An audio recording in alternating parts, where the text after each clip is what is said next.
Hello there. I am the coach and I run the Hermantown First Lego League. My name is John Wochuk, so reach out if you have any questions.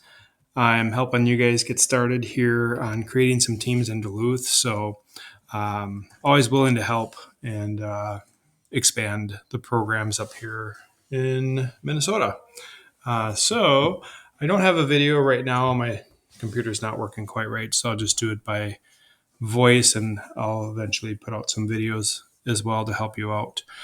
But starting here on the Lego app, you want to go to this link or just search Spike Prime Lego Education app. And the download does not seem to be working.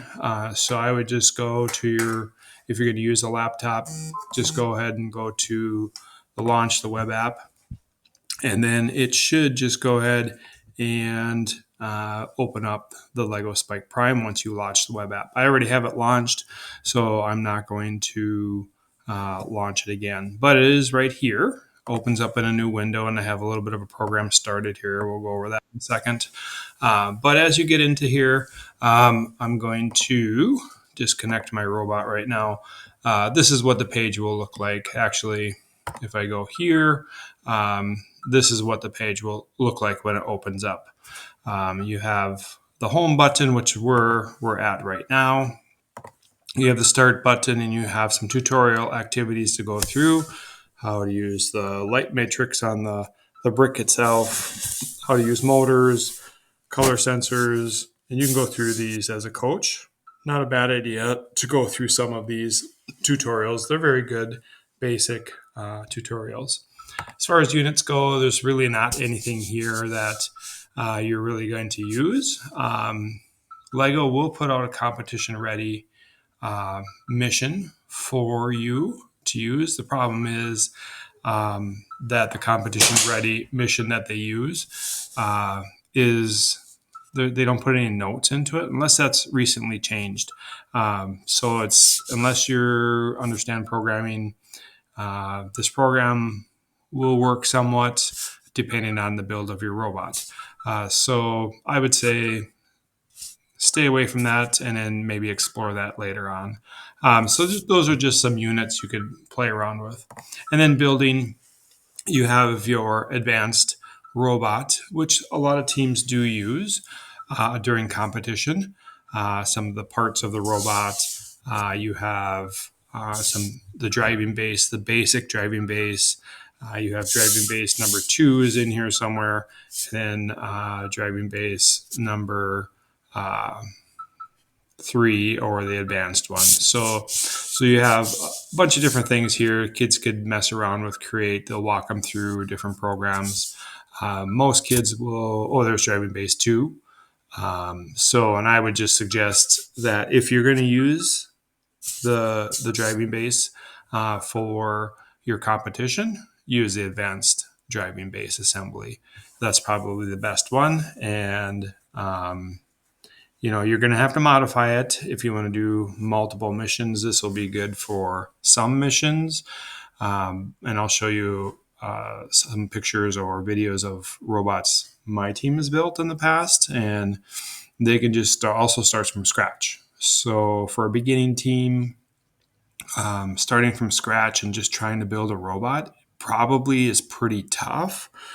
You can watch some YouTube videos about different robot designs, things like that. But even for my advanced team, it's a pretty difficult for them to build a robot from scratch.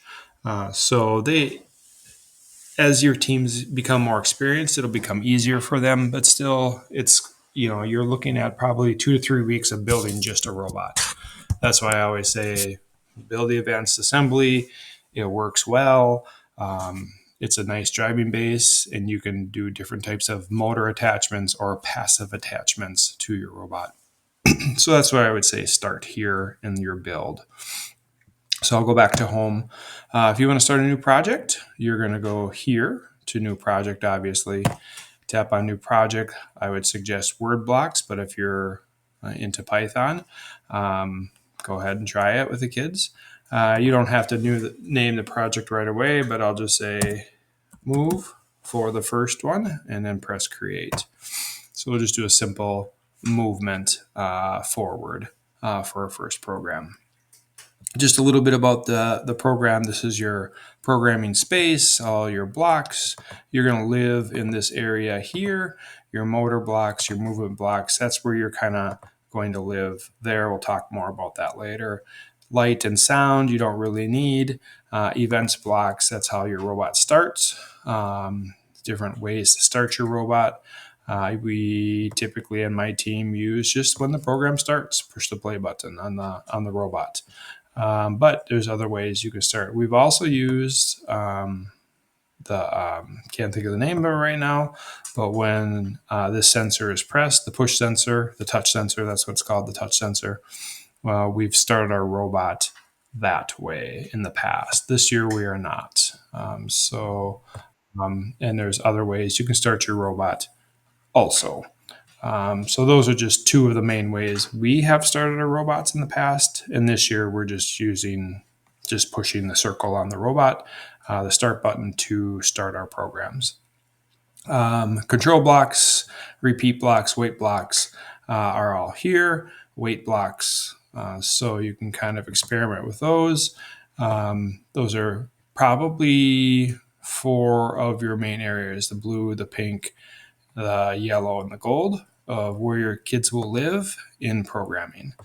If you want to get more advanced, you're going to maybe use the color sensor to stop at a line, maybe follow a line. That's a little bit more advanced. Touch sensor blocks are here.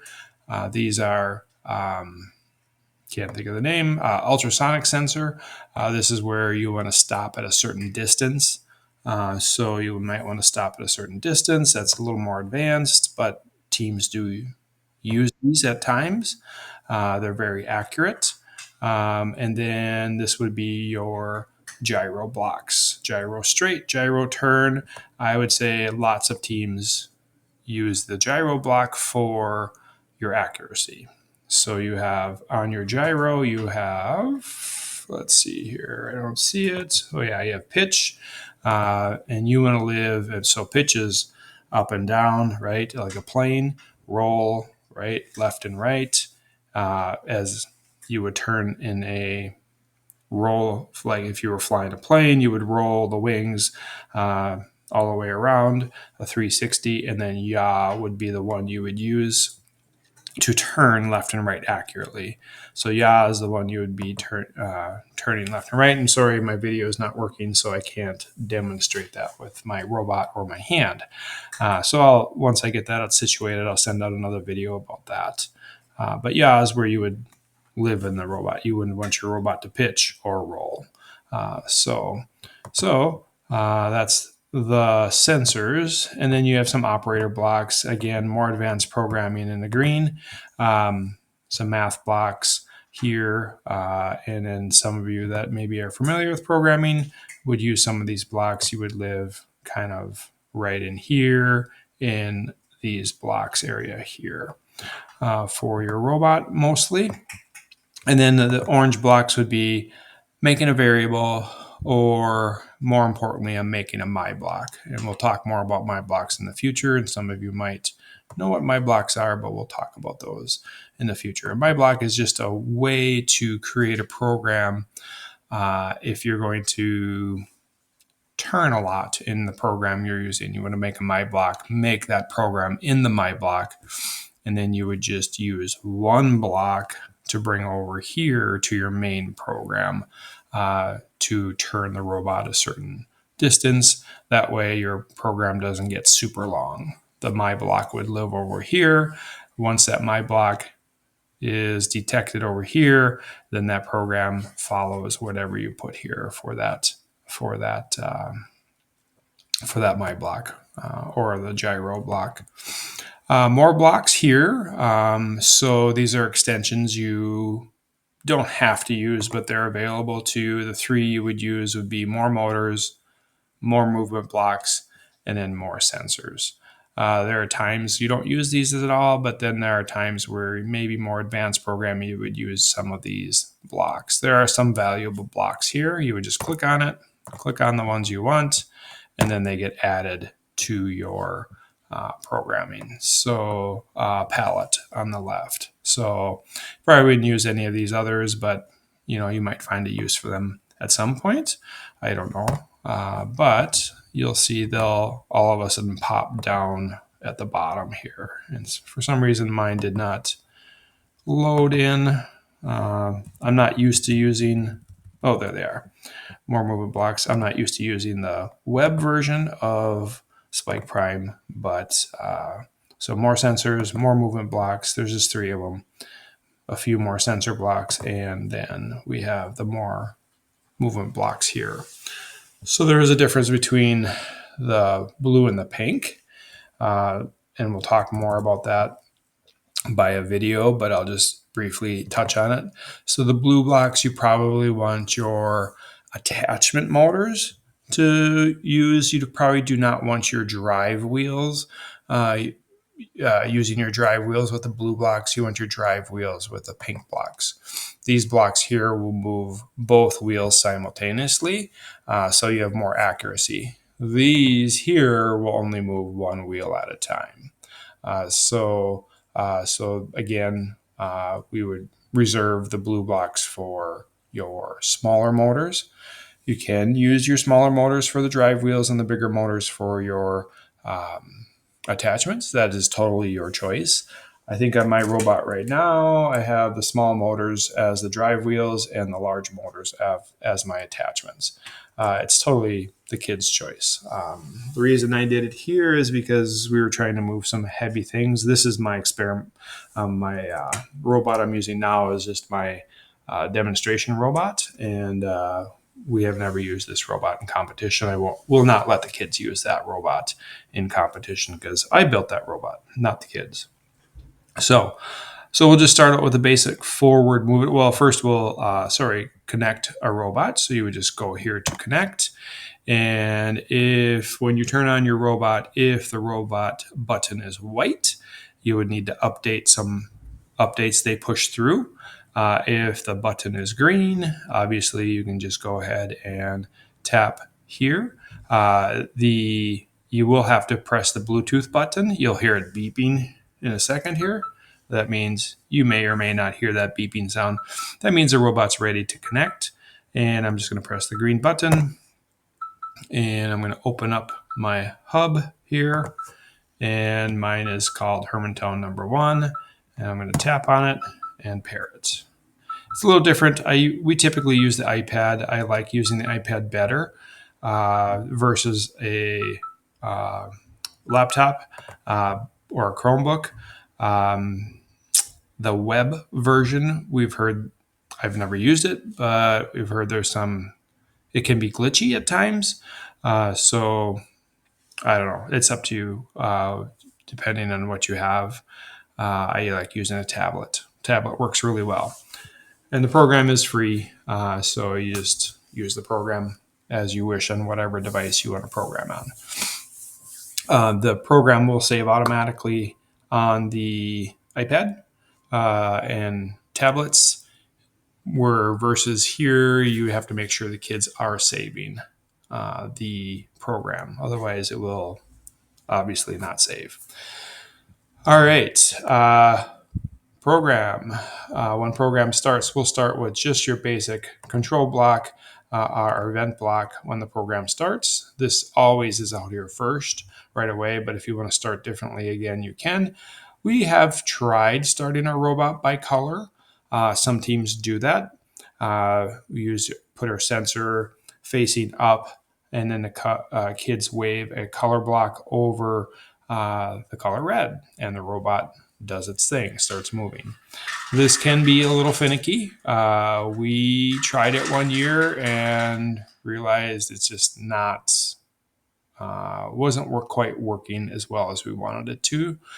It's just showing the judges you can use multiple sensors for different things. We used it for one program and then have not used it since. It just can be a little finicky.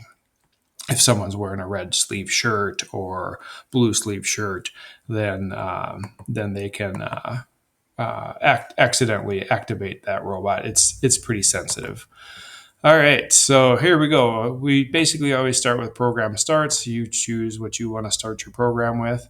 Some key things when you're starting your robot every time. Remember, the way you want to tell the kids is you have to tell the robot everything, right? So you're telling the robot everything that you want it to do. This arrow will be closed when you hook up your robot. If you press this arrow, this just shows what you have hooked up to your robot. So I have 4 motors. Doesn't show me what size these motors are. And then I have 2 sensors, 2 color sensors hooked up to my robot right now. So if I want to take a closer look at this, I'm going to click on the circle, open hub connection, and I can see if I turn my robot, I can see left and right. I can see my yaw turning left and right, positive and negative pitch. I'm going to turn my robot front to back, right? Front to back. And then roll. I'm going to roll my robot left to right. So that's my tilt angle. And typically you're just mainly always looking at yaw, right? Not worried about pitch and roll.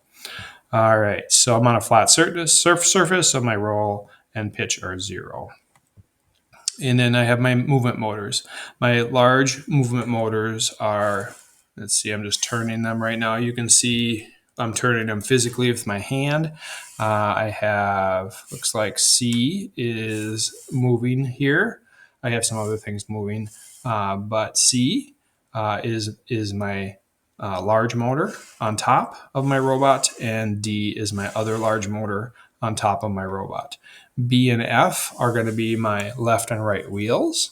So here's my left wheel. You can see that motor moving, and then F would be my right wheel. So it's important for the kids to know which wheels are which to tell the robot to move forward. Obviously, it shows you battery power here. You can rename your hub. I just typically tell the kids not to, but totally up to you. You can see my color sensors. I have a multicolored countertop, so it's hitting some of those different colors, but it's mainly black that it's seeing right now. If I hold it over red, let's see if it sees red. Red must be, there we go. It's seeing some red there. And then other colors it would see as well. Blue, green, white, whatever colors you want it to see, you can change that in the programming. So I know as a coach, some of you might say, I'm not a programmer. You don't have to be a programmer. It's just a learning process. I was not a programmer. I teach technology 10 years ago, and I'm still learning, right? So I'm still learning. I'm not a expert programmer by any means, but we can get the job done on the table with some basic programming. And really, if you have good basic programming, your robot will do fine. So it's just all about good, solid programming, and it just can be basic. You don't have to have advanced. You don't have to use the gyro. The spike prime robots are pretty accurate. My key takeaways to keeping the robot accurate is clean the wheels.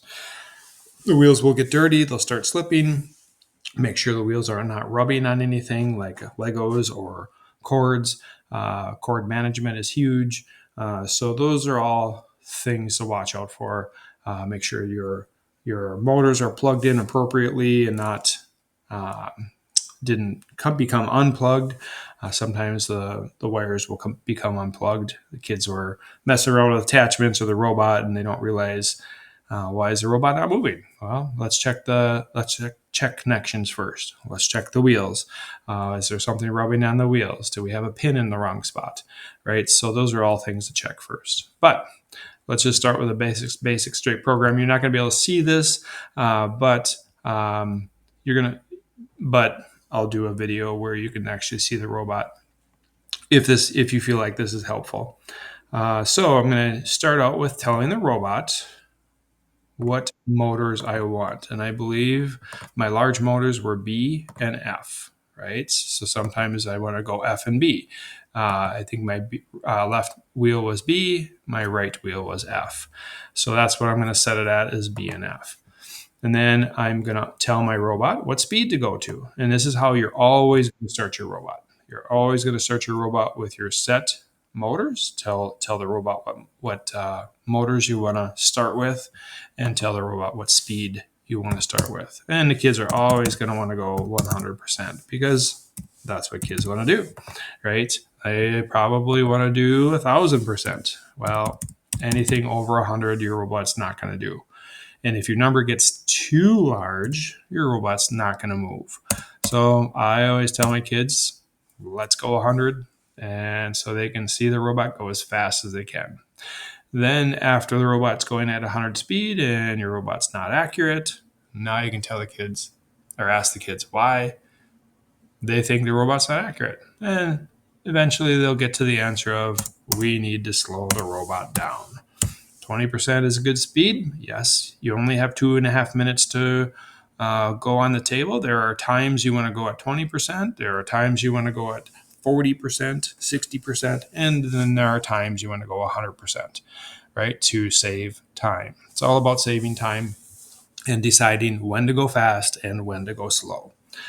So to go straight, I'm just going to go ahead and just take this first block here and go straight for one rotation, backspace that, one rotation, and then I can just download it to my robot, right? So for downloading to robot, I have port 1 or program 1, program 2, program 3.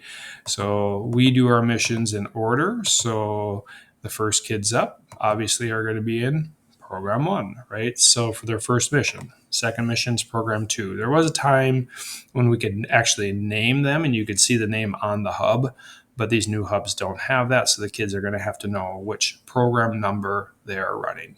So we'll just run this in program number 2, download it. I don't know if you heard that, but the robot made a sound when I downloaded it. There's some left and right buttons on top of the Robot Spike Prime robot. I'm going to change that from program 0 to program 2. And then you can press play here, but I would say you're not going to have that ability to be at the tournament to have your computer at the table. So you always have to press play at the play button on the robot. Don't let the kids get in the habit of pressing play here. Always tap the play button on the robot because that's what they have to do at the tournament. So just for this case, I'm just going to press play here. The play button will download it to number 2 automatically if I press play here, versus pressing play on the robot. You have to download it first and then press the play button on the robot, or that big round green circle on the robot. And I'm just going to press the play button and my robot moved forward one rotation at 20% speed. Now you didn't see that, but it did do it. I promise you, it did do it. So this was forward, and then obviously this is backward. So now I would press stop and then press play, and my robot moves backward one rotation. Now you can see my button here is still trying to play because I didn't tell my program to end the program. So I'm going to go to control and I'm going to go to the bottom here and I'm going to say stop and exit program. Now you'll see a change here when I download it. Stops my program, downloads my change to my robot, and now I press play. It's going to go backwards one rotation, but now the difference is it did exit out of this program and the robot's ready for the next program. So that is a big, I would suggest always put this in at the end of your program, and then the kids can just switch to the next program. If you don't, the program is ready to run the same program. So if the kids just try to switch the program to program 3, it's not going to. They have to press the stop button or the button on the robot and then press the arrow button.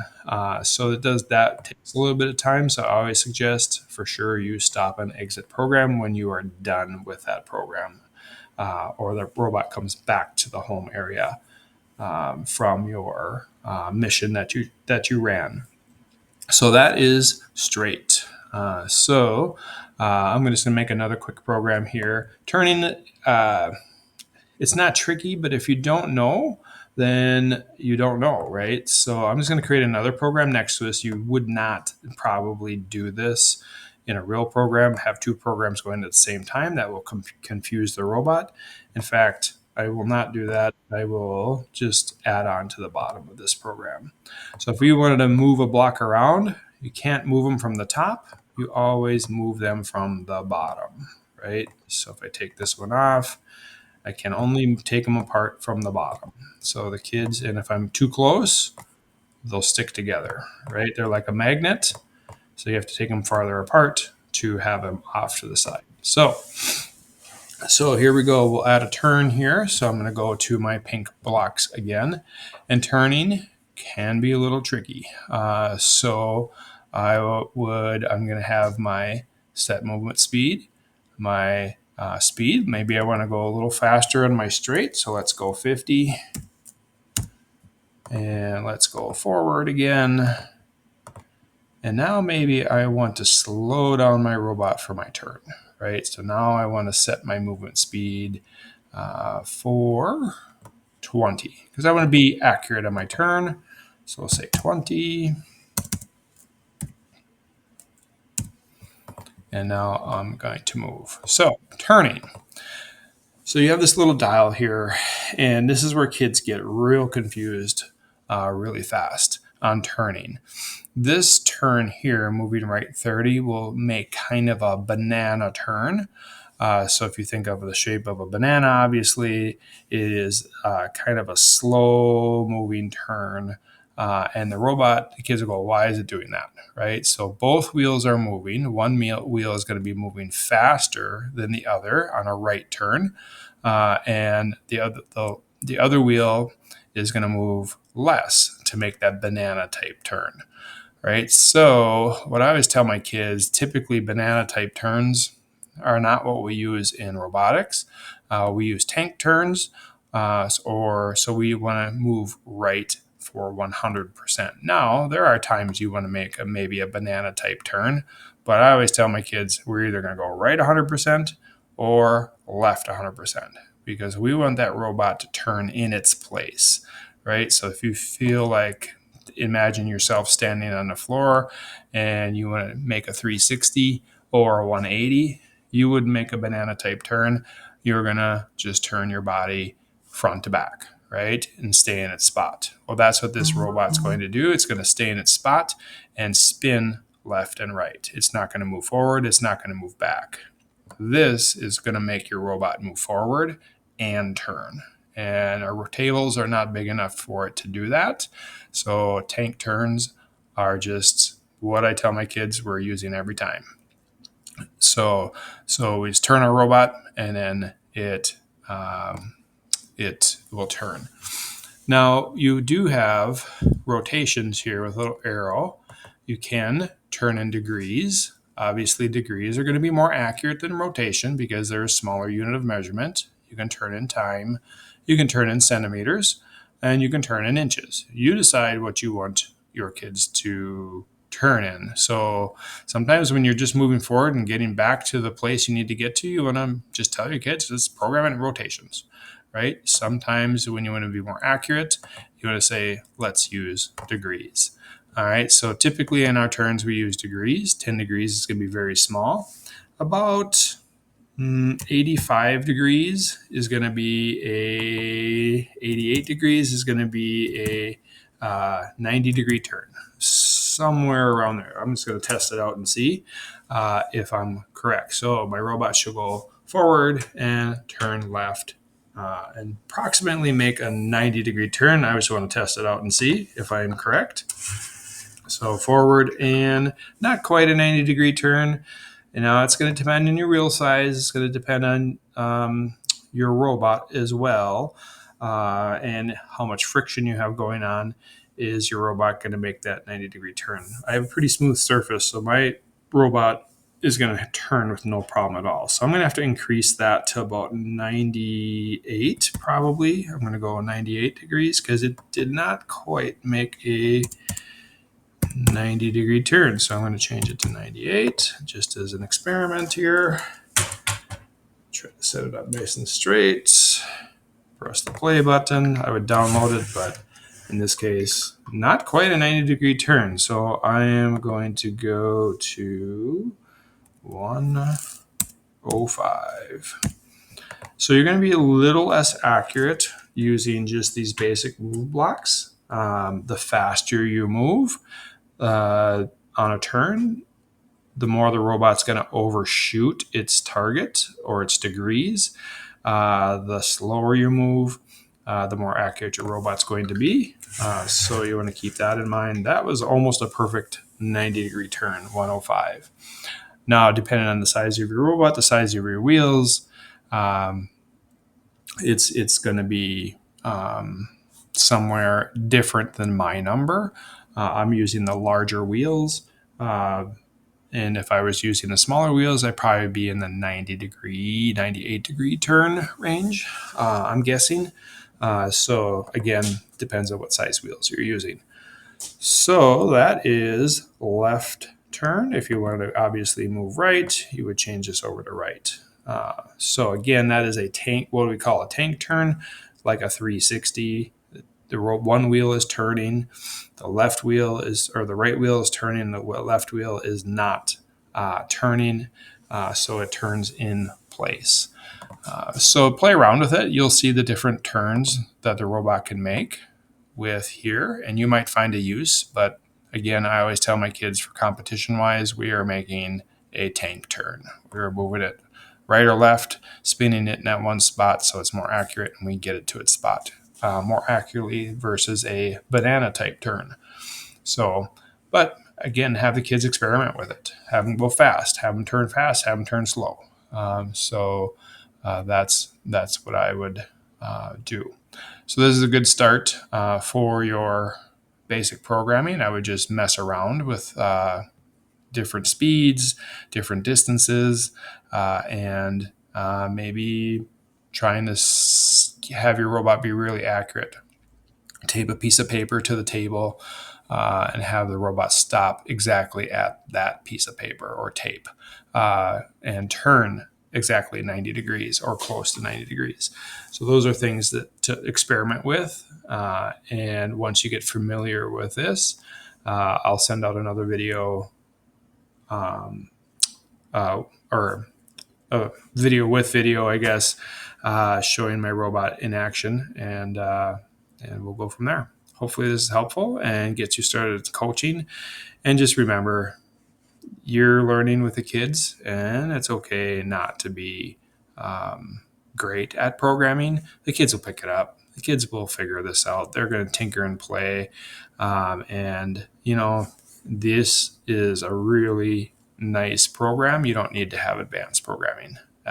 As your team gets better and they're more interested in maybe programming more advanced and being more accurate, that's when to introduce that more advanced programming. So I'll send out some videos on advanced gyro programming in the future.